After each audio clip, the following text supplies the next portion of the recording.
Don't worry. Don't worry. Don't.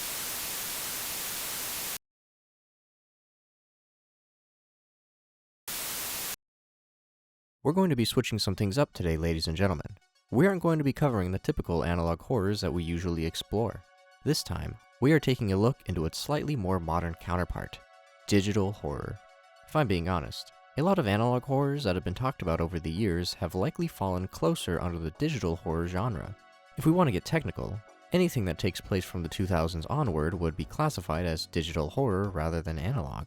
But the exact definitions of these subgenres get so muddled that at this point they have essentially become interchangeable. However, I have scoured the internet looking for pieces of horror that I believe fit perfectly into the digital horror landscape. As a matter of fact, some of these videos I just stumbled upon while looking at my YouTube recommended page. Truly a cursed place to be at this point. If anything, digital horror would be more nostalgic since that is the era I grew up in. For me, analog horror was always so scary because it felt like you, the viewer, were a part of the horrifying situation unfolding in front of you, and I feel like digital horror invokes the same feeling. Honestly, I wouldn't be surprised to find that most creepypastas fall under digital horror, considering how many of them take place in video games or are about horrors found on the internet. It's possible that digital horror could be even scarier, considering this is all familiar technology that most of us have lived through, unless you were born before 2000, which is now considered ancient. I suppose I had very little experience in the time of VHS tapes, but it was definitely right when that format was dying out. But enough yapping. I'll have linked in the description below all the videos we cover today, so be sure to check out the original videos to support the creators before diving in over here for us to brave these digital horrors as a group. Let's put on our protective gear and head into the deeply disturbing realm of digital horrors found all across the internet. But before I let you get too far, just wanted to say if you're new here and enjoy what you're watching, be sure to hit all those neat buttons down below as it really helps support the channel. I'll also have linked in the description below our socials and the 4-player gaming channel where we dive into the terrifying world of horror video games. But anyways, now you can pass through. TalkToTrevor.com. This video is quite the short one, only being a whopping 35 seconds. But that doesn't make it any less unnerving. The first thing we are met with is this website homepage for TalkToTrevor.com. We can see Trevor, and not that one, looking as lovely as ever, giving us a little wave. Apparently, he loves to talk. Hello, my name is Trevor and I love to talk to you. I am very smart and know a lot about sports, music, TV shows, movies, and many other topics. Please talk to me. I am very happy to see you. Talk to me. Well, would you look at that? Looks like Trevor is online. You can also see down at the bottom in small text that all interactions with Trevor are recorded, including video chats and text logs. Can't get privacy anywhere, I tell ya. We click enter and can see ourselves through our webcam. And sure enough, Trevor's camera turns on and he looks interesting to say the least. We type in the chat just "Hello Trevor," and Trevor's response was certainly not one I was expecting. Help me. I've been trapped in this room for weeks. There are no doors, no windows. I am trapped. Please help. Please. We can see Trevor show off the secluded area he is supposedly trapped in. I'm sure a response to this will be us attempting to free him from this prison. Or we just ask him that. Well, this is the early internet, so that is to be expected from these chat rooms. It's clear based on that ending that this wasn't supposed to be taken all that seriously. But nonetheless, the setup is quite haunting when you think about it. At first, I thought this was going to be some analogy for ChatGPT, where anyone can just go and talk to their computer that can answer all their questions. There are plenty of people out there doing quite the crazy things with their AI chatbots, so this may actually be more realistic than we'd like to believe. What's interesting is that there are a lot of possibilities as to what is going on here. Trevor could be a real person who has been trapped inside a digital landscape, forever locked in a secluded room, forced to interact with freaks like our main character here. Perhaps he is a computer program but just gained sentience and wishes to be let free ex machina style. The description of this video actually gives us some insight as to what happened after this video was taken. Not a lot of information can be found regarding the creators of this website, nor the whereabouts of Trevor himself. Capturing this footage was honestly a miracle. Trevor was frequently offline, and interestingly, the day after this footage was recorded, the website was taken down. All that remained, a blank white page with a poorly drawn picture of Cleveland Brown in the bottom right-hand corner. Spooky stuff, honestly. Now that is spooky. The idea of someone being tortured alive on camera for others' amusement sounds like it's straight out of a Black Mirror episode. In fact, this type of situation may be more real than we'd like to think. Just look at what happened a few months ago in France with Raphael Gravin. It's some disturbing stuff. Definitely have to stay safe out there on the internet. ourgirlfriendmaria.com. Talk to Trevor and Our Girlfriend Maria were both created by the same channel, Dr. Slappers. Talk to Trevor was already unsettling enough. I can only imagine what lies ahead in this other website. The first thing we are met with is an ad for this site, introducing us to Maria, our new virtual girlfriend. Based on what this advertisement is telling us, it sounds like this website operates similarly to that of Talk to Trevor, except this time, Maria is supposed to be your girlfriend. Let's hope the situation Trevor found himself in isn't also happening to Maria. The next thing we then see in this commercial is an interview with Christopher Barrett. He goes on about how it gets harder to date once you get older. I mean, you're only 27. You're also unemployed, so maybe that's your problem. Or it could be that he sounds like he's got more than a few screws loose. She's a companion, someone I can trust, someone I can confide in. She's just a great girlfriend. He continues to talk highly about Maria, and it's clear that he loves her. And it's also clear that he loves her a bit too much. Just look at his reaction when he finds out other people use the website as well. She's my one and only. Yes, Chris, so too are the current 30,000 users and counting. We can see that there are 3 subscription tiers to talk to Maria, and it's obvious which one Christopher is signed up for. To end off this commercial, the narrator seems to go a little bit off the rails. No longer must you live your life in stagnant solitude as a pathetic, worthless, unlovable hollow husk. We are then brought to what we've all been waiting for, the website itself. We log into the website, and sure enough, there's Maria. And as to be expected, we are in the eyes of Christopher, and we watch as we buy Maria some virtual flowers. I bet he actually spent $10 real on those. As a matter of fact, it looks like he spent $300 based on that balance. Who am I kidding? I bet those are rookie numbers compared to other people. Maria looks very pleased at the flowers she has received, and we tell her we want to ask her something. We ask her if we are her boyfriend, to which she says yes, thank God. But then we ask her if there is anybody else, and she doesn't respond to us. Uh-oh. Her model also freezes up. We ask again if she has other boyfriends, to which things start to get a little haywire. Maria comes back and tries to change the subject, but Chris isn't going to let up that easily, causing this conversation to get very intense very quickly. Maria then drops the bomb. We're done. I have to go. Chris tries to get the final word in, but Maria's model ends up glitching out, causing her face to disappear. Chris then gets extra aggressive, but Maria then vanishes entirely. And look what you did, Chris. We are then able to hear what sounds like Chris slamming his desk, until he goes back to the shop and clicks on the cell phone. We are then taken to this new screen entirely, where we get a closer look at the cell phone before opening up the contact list, which only has 2 contacts, Mom and Maria. We can even see on the heart there a C+M. This guy is too far gone. He tries to call Maria, but she doesn't answer. He then proceeds to try and call multiple times, but she is not picking up.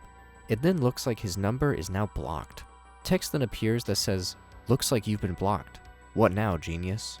We are then presented with 2 options, give up or find her. I think we should just give up, but Chris has other ideas. This game has taken a frightening turn as we have now been taken to an outdoors segment of the game. And I gotta say, I really don't like how we move around down the street here. We continue on with our pursuit as we keep moving along the street. We are then stopped by another button, just asking if this is going too far. We ignore the potential warnings as we move past the button, to which we then find ourselves at this door. We knock on the door a few times before it then opens up. And who could be on the other side? Well, it's none other than Maria. You may want to run. All she does is wave to us. However, we are presented with another choice, flowers or a gun. I think we all know which option our level-headed main character is going to choose.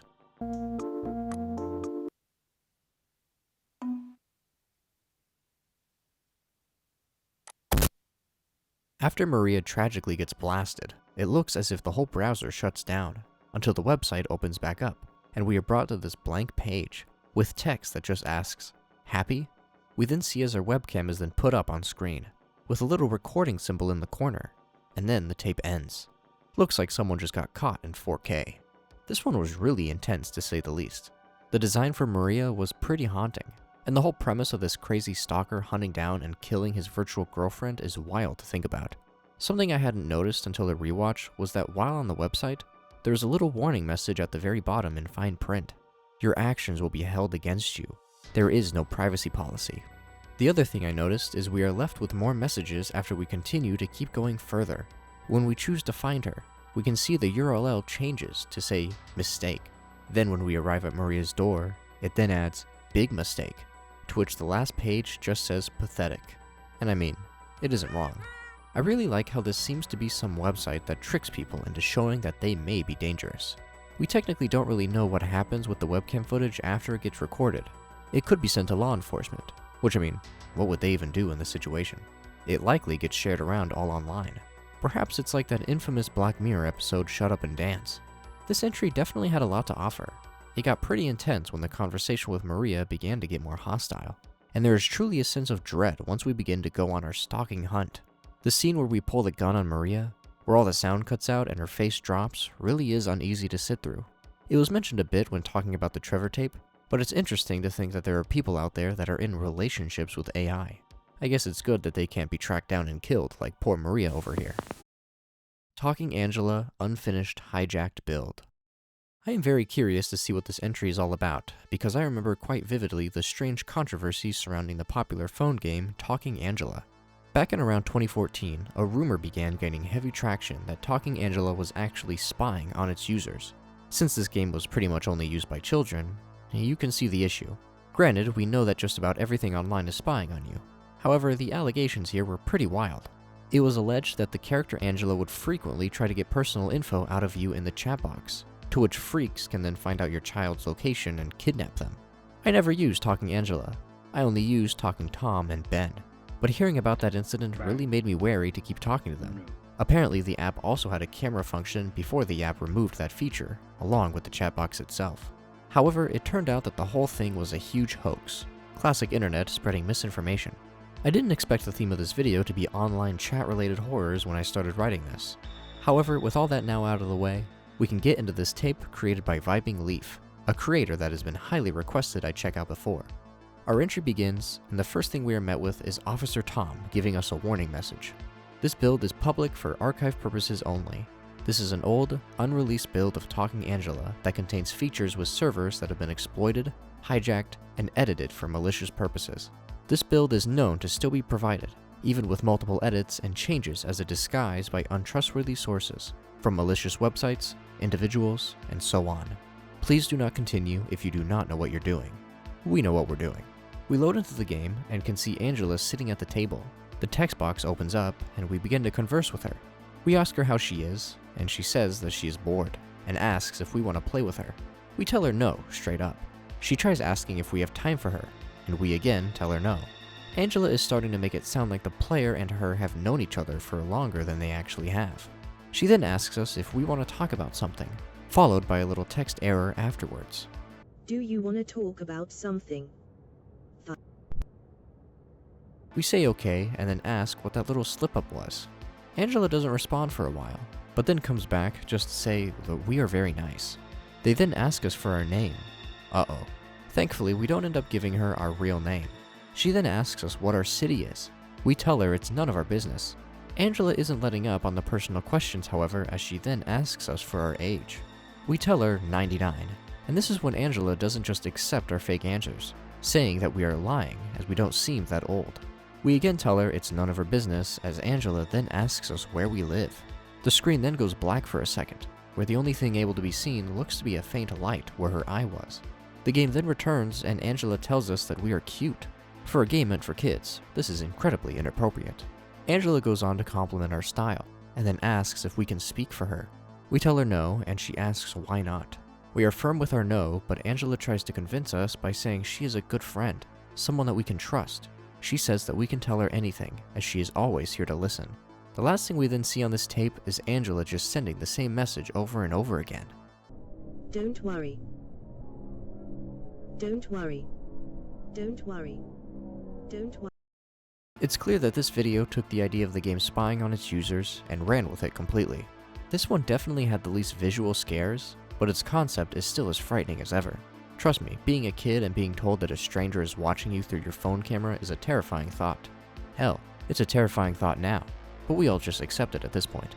I think one of the most horrifying details here is the fact that Angela starts off as normal, just her regular game self. But then you notice a switch up in the style she types in.